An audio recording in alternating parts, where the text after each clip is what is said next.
نساوم على الحق أو الثوابت.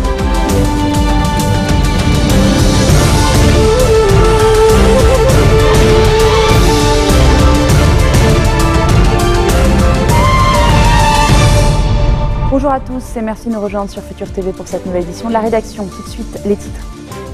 Deux avancées majeures attendues lors du prochain Conseil des ministres. Le gouvernement pourrait voter le budget et inclure la grille des salaires des enseignants et des fonctionnaires, assure le ministre de l'Éducation. Le 4e round de pourparlers sur la Syrie s'est clôturé sans avancée à Genève. Loin des coulisses diplomatiques, les opérations de déminage sont en cours à Palmyre, reprise hier pour la 2e fois en un an par le régime à l'EI. François Fillon lâché de toutes parts après Bruno Le Maire. Son porte-parole Thierry Solère annonce à son tour sa démission. L'idée d'un retour d'Alain Juppé dans la course à la présidentielle française semble de plus en plus plausible. La grille des salaires des enseignants et de la fonction publique est-elle en passe d'être adoptée? Débattue depuis 5 ans, la question sera examinée lundi en Conseil des ministres. Le ministre de l'Éducation, Marouane Ahmadé, l'a annoncé lors de l'inauguration du forum éducatif à Saïda. Le gouvernement pencherait vers une inclusion de la nouvelle échelle dans le budget. Un avant-projet de loi des finances publiques est en effet discuté depuis plusieurs jours par les différentes formations politiques. La feuille de route budgétaire de l'État serait-elle aussi en passe d'être adoptée? Selon le ministre de l'Économie et du Commerce, Raed Khouri, la discussion avance et le projet sera finalisé aujourd'hui même ou la semaine prochaine, au plus tard. Fin de citation. À Raimet El Baïda, le bras de fer continue entre Eden Bay Resort et la société civile. La poursuite des travaux sur la plage publique est légale, a répondu le Mohafez de Beyrouth, Ziad Chebib, aux activistes qui réclament l'application de la décision du Conseil d'État de suspendre le chantier. Or, selon Ziad Chebib, un nouveau permis autorise l'entrepreneur à poursuivre la construction d'un complexe balnéaire. L'association Green Line a donc déposé un nouveau recours pour interrompre définitivement le chantier.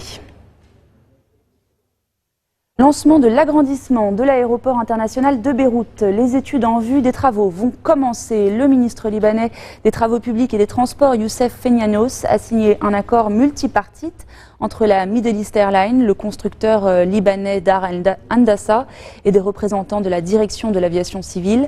Y figure notamment un don de 675 000 $ de la MEA à l'État pour conduire la première étape de cet agrandissement. Suspension des pourparlers à Genève. Le processus dit de Genève 4 avait commencé le 23 février dernier. Les discussions doivent reprendre à la fin du mois. Régime et opposition ne sont pas parvenus à se mettre d'accord. Déjà sur le format des négociations, Damas et Moscou veulent donner le statut de négociateur aux groupes d'opposition jugés les plus favorables au régime. Le Haut Comité des négociations, le HCN, réclame lui des négociations directes, ce que le régime refuse. Seul accord en vue, celui de l'ordre du jour. La question du terrorisme pourrait y être inscrit, comme le réclament Damas et Moscou. Conquise en mai 2015 par l'organisation État islamique, Palmyre avait été reprise un an plus tard par le régime avant de retomber une nouvelle fois aux mains des djihadistes en décembre. Hier, au terme d'une offensive qui aura duré 50 jours, l'armée syrienne est entrée à nouveau dans la ville antique. Beaucoup de combattants se seraient repliés dans le désert. Les opérations de déminage ont débuté, a annoncé le ministère russe de la Défense. On prend la direction de l'Irak. Les djihadistes de l'EI tentent de s'infiltrer parmi les réfugiés qui fuient Mossoul. Des journalistes de France 24 ont pu suivre l'armée irakienne qui tente de débusquer les combattants. Reportage de Mathieu Mabin, Gallagher Fenwick et Abdallah Malkawi pour France 24. Les militaires appellent cela les finitions.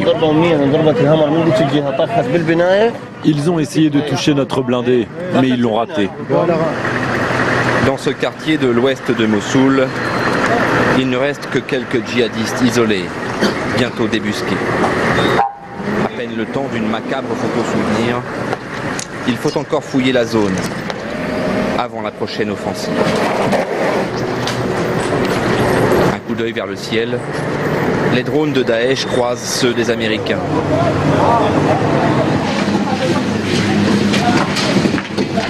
Dans la foule des fuyards, difficile de distinguer un djihadiste désarmé.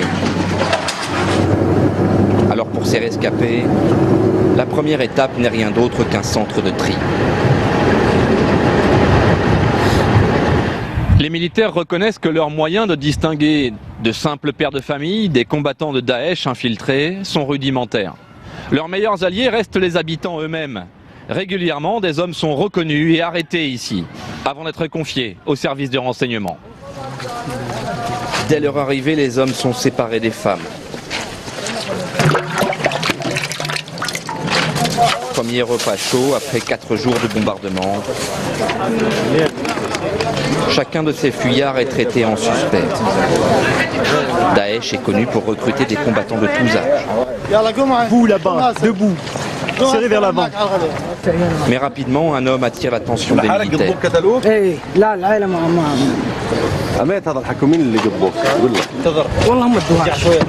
C'est Daesh qui m'a fait ça. Ils m'ont fait ça avant-hier. Ils m'ont frappé. Encore et encore. Ils savent bien que je ne suis pas avec eux. Seul avec un enfant dont il jure être le père, l'homme est d'abord relâché. Puis rattrapé par ses agents du renseignement qui jugent son histoire louche.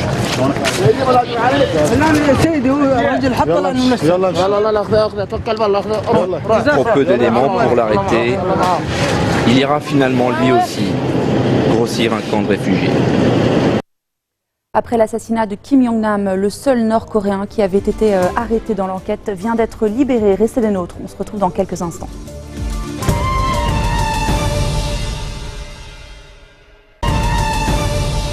Après l'assassinat de Kim Jong-nam, le seul Nord-Coréen arrêté dans l'enquête a été libéré. Cet homme de 47 ans est l'un des 8 ressortissants suspectés d'être impliqué dans l'empoisonnement du demi-frère du dictateur nord-coréen. Si pour la police malaisienne, le suspect a bien joué un rôle dans cette affaire, Kuala Lumpur a dû le relâcher faute de preuves. Le procureur général de Malaisie a exprimé sa frustration. Il a toutefois démenti que la décision ait été prise après des pressions politiques ou diplomatiques. Après l'Égypte, Angela Merkel est arrivée en Tunisie, nouvelle étape de son voyage diplomatique dans le nord de l'Afrique. La chancelière allemande entend améliorer la coopération avec les autorités tunisiennes, notamment sur l'immigration. En décembre, un Tunisien avait mené une attaque contre un marché de Noël à Berlin. Depuis, les relations entre les deux pays sont crispées. Tunis a été accusé d'avoir bloqué le rapatriement de l'auteur de l'attentat, Anis Amri. Tension également entre Berlin et Ankara. L'Allemagne dit n'avoir rien à voir avec l'annulation de meetings pro-Erdogan. Les autorités turques accusent le pays européen d'œuvrer contre le renforcement des pouvoirs du président turc. Les explications d'Etanaji. Pour Ankara, il n'y a plus l'ombre d'un doute. L'objectif de Berlin est une victoire du non au référendum sur le renforcement des pouvoirs du président Erdogan. Le ministre des Affaires étrangères turc hausse le ton et accuse les autorités allemandes d'empêcher le bon déroulement de la campagne en cours dans leur pays. L'attitude de l'Allemagne n'honore pas la démocratie, la liberté d'expression et la liberté de rassemblement. Avant l'élection, tenez-vous à l'écart du populisme. Si vous voulez que nous maintenions nos relations, vous devez apprendre comment vous comporter avec la Turquie. Cela ne peut pas continuer comme ça. Nous allons répondre à cela. Des menaces à peine voilées en réaction à l'annulation de 2 meetings qui devaient se tenir ce jeudi en Allemagne, en présence de plusieurs ministres turcs. Objectif de ces réunions, courtiser la diaspora turque qui représente quelques 3 millions de personnes et donc de possibles électeurs en faveur du oui à la révision constitutionnelle. Pour Ankara, l'annulation de ces rassemblements est une mesure fasciste. Berlin de son côté se défend de toute intervention. L'annulation en Allemagne des 2 meetings pro-Erdogan avec des ministres turcs sont des décisions d'autorités municipales sur lesquelles le gouvernement n'a aucune influence. Ces annulations à répétition exacerbent les tensions entre les deux pays, des relations déjà électriques depuis la tentative de putsch du 15 juillet dernier en Turquie. En Allemagne, plusieurs voix s'élèvent pour dénoncer la dérive autoritaire de Recep Tayyip Erdogan, qui accuse en retour Berlin d'héberger des terroristes, en référence aux membres du PKK et aux putschistes présumés. Et puis le principal parti procure démobiliser contre le projet de révision constitutionnelle. Le HDP a lancé sa campagne en vue du référendum le 16 avril. Le récit d'Axel Simon. Na comme non à la réforme constitutionnelle. Le principal parti pro-kurde, le HDP, a lancé jeudi sa campagne sur le référendum du 16 avril. Dans un mois et demi, les Turcs sont appelés à se prononcer sur une réforme constitutionnelle initiée par le gouvernement qui renforce considérablement les pouvoirs du président Erdogan. Tout le monde peut voir l'obscurité vers laquelle ce changement constitutionnel nous conduit. Mais moi, je suis sûr qu'aujourd'hui, la Turquie va être le premier pays à dire non à tous les totalitarismes. Cette révision constitutionnelle vise à transférer l'ensemble du pouvoir exécutif au président. Elle permettrait à Recep Tayyip Erdogan de rester au pouvoir jusqu'en 2029. L'opposition l'accuse de dérive autoritaire. Après la tentative de putsch en juillet dernier, le gouvernement a instauré l'état d'urgence et lancé des purges qui ont frappé journalistes et membres de l'opposition, notamment dans les milieux pro-kurdes. Les deux coprésidents du HDP ont été arrêtés en novembre dernier et sont encore incarcérés. Affaibli, le parti d'opposition mobilise ses partisans dans des conditions difficiles. Malheureusement, le HDP ne peut pas faire campagne librement parce que nous avons cet état d'urgence au-dessus de nos têtes. Nous ne pouvons pas militer dehors, on ne peut même pas tenir un stand d'information. L'AKP, le parti au pouvoir, a déjà lancé sa campagne. Un rassemblement en grande pompe devant des milliers de personnes, comme l'AKP en est coutumier. En France, la descente en enfer a commencé pour le candidat de droite à la présidentielle. La vague de démission s'étend désormais aux plus proches collaborateurs de François Fillon. Son porte-parole, Thierry Solère, a mis fin à ses fonctions. Miné par ses déboires judiciaires, la campagne du Républicain semble vivre ses derniers jours. Du coup, c'est l'ancien favori des sondages, Alain Juppé, qui refait surface. Axel May. Officiellement, Alain Juppé ne réagit pas. Mais sur le terrain, ses proches s'activent et quittent les uns après les autres la campagne de François Fillon. Les parlementaires, Benoît Apparu, Édouard Philippe et Christophe Béchu, estiment ainsi que la tournure que prend la campagne est incompatible avec leur engagement politique. À 2 semaines de la date limite de dépôt des candidatures, le sarkozyste Georges Fenech demande aux élus de parrainer le maire de Bordeaux, seul selon lui à pouvoir reprendre le flambeau. Message reçu par cet élu de la région parisienne. Je lance un appel aux élus qui n'ont pas encore envoyé leur parrainage. Envoyez votre parrainage à Alain Juppé. Le journal libéral L'Opinion publie l'appel de 17 maires élus de droite et du centre qui demandent solennellement à François Fillon de se retirer. Au sein même de son équipe de campagne, il fait face à des départs. Sébastien Lecornu, proche de l'ancien candidat à la primaire Bruno Le Maire, mais qui était surtout le directeur adjoint de campagne de François Fillon, a annoncé dans un communiqué qu'il se retirait. Pour tenter de relancer la dynamique de sa campagne, les soutiens de François Fillon appellent à un rassemblement place du Trocadéro dimanche à Paris. Un rassemblement qui, espère-t-il, sera une démonstration de force. Voilà, et aux États-Unis, c'est Jeff Sessions qui est sur la sellette. Le ministre américain est accusé d'avoir menti sur des contacts avec l'ambassadeur russe. Les explications d'Antoine Mariotti. Il a convoqué une conférence de presse à la hâte pour tenter d'éteindre l'incendie. Appelé à démissionner par de plus en plus de démocrates, mais aussi de républicains, Jeff Sessions soutient qu'il n'a jamais évoqué la campagne de Donald Trump avec l'ambassadeur russe en poste à Washington avant l'élection. J'ai décidé de me récuser de toute enquête en cours ou future liée de quelque manière que ce soit à la campagne présidentielle. Cette annonce ne doit pas être interprétée comme la confirmation de l'existence d'une enquête. Je n'ai jamais eu de rencontre avec des officiels ou des intermédiaires russes à propos de la campagne de Donald Trump. Le Logan Act, une loi américaine, interdit à des citoyens non habilités de négocier avec des gouvernements étrangers en litige avec les États-Unis. La Maison-Blanche est une nouvelle fois pointée du doigt. Il y a moins de 3 semaines, le conseiller à la sécurité nationale démissionnait, accusé d'avoir parlé des sanctions contre la Russie avec le même ambassadeur avant l'investiture du nouveau président.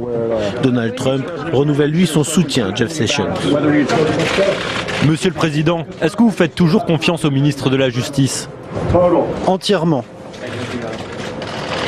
Dans la soirée, USA Today a publié de nouvelles informations sur son site internet. Le quotidien affirme que 2 autres membres de l'équipe de campagne de Donald Trump ont eu des contacts avec l'ambassadeur russe en marge de la convention républicaine de juillet dernier. La porte-parole de Donald Trump soutenait pourtant mordicus 4 mois plus tard qu'aucun contact n'avait eu lieu entre l'équipe de campagne et les officiels russes. On reste aux États-Unis, dans le Tennessee. La maison d'Elvis Presley attire toujours autant de fans. Pour répondre à cet afflux, la bâtisse a été étendue pour devenir dans quelques semaines un gigantesque complexe. Olivier Boulenc. Ici, le King est toujours vivant, à travers ses guitares, ses costumes de scène et même ses voitures. Des objets qui replongent les visiteurs dans la vie d'Elvis Presley. Une immersion dans le quotidien de la star désormais possible dans un nouveau parc d'attractions qui lui est entièrement dédié. Il a été inauguré ce jeudi par son épouse Priscilla. Vous serez capable d'aller et venir à travers des choses que l'on voulait exposer depuis des années et des années. Mais nous n'avions pas la place pour cela. De la place, désormais, il y en a. Plus de 13 hectares. Coût de l'opération, 137 millions de dollars. Un musée, des restaurants, des boutiques, une salle de concert. Tout ça situé en face de Graceland, la dernière demeure du roi du rock'n'roll, là où il est enterré. Mort il y a 40 ans, Elvis Presley compte toujours de nombreux fans dans le monde entier.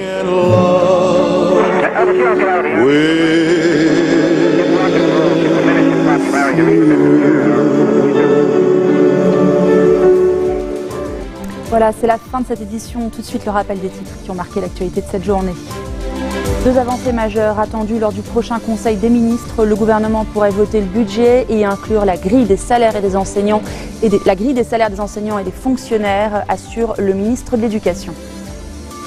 Le 4e round de pourparlers sur la Syrie s'est clôturé sans avancée à Genève. Loin des coulisses diplomatiques, les opérations de déminage sont en cours à Palmyre, reprises hier par le régime à l'EI. François Fillon lâché de toutes parts après Bruno Le Maire, son porte-parole Thierry Soler annonce à son tour sa démission. L'idée d'un retour d'Alain Juppé dans la course à la présidentielle française est de plus en plus plausible. Merci de votre attention. Retrouvez-nous tous les jours à 16h40, heure de Beyrouth. Vous pouvez également nous suivre en ligne sur notre site web ou en téléchargeant notre application mobile. Excellente soirée à toutes et à tous.